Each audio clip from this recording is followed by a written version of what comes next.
ఏ తల్లి అనుగ్రహము కొరకు లోకములో ఉన్న సమస్త ప్రాణులు ఎదురు చూస్తాయో, ఏ తల్లి యొక్క అపాంగ వీక్షణము అంటే ఇలా తిన్నగా కూడా ఆవిడ చూడక్కర్లేదు, ఇలా కడగంటి చూపు చూస్తే చాలు. అపాంగై అమ్మవారు ఇలా చూస్తుంది, కడగంటి చూపు అంతే. ఆ ఒక్క చూపు చేత ఒకడు మహదైశ్వర్యవంతుడు ఉంటాడు. అమ్మవారికి యశస్విని అని ఒక పేరు లక్ష్మీదేవికి. యశస్విని లలిత కవనివ్వండి, పార్వతి కవనివ్వండి, లక్ష్మి కవనివ్వండి, సరస్వతి కవనివ్వండి, ఆ పేరు ఉంటుంది తప్పకుండా. యశస్విని అంటే కీర్తినిచ్చున్నది.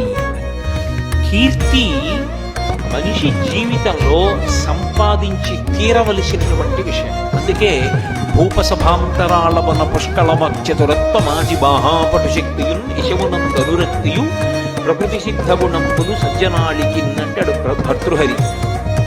మంచి కీర్తితో నేను ఉండాలి అన్నది సద్బుద్ధి కలిగినటువంటి ఎవరికైనా ఆశయంగా ఉంటుంది.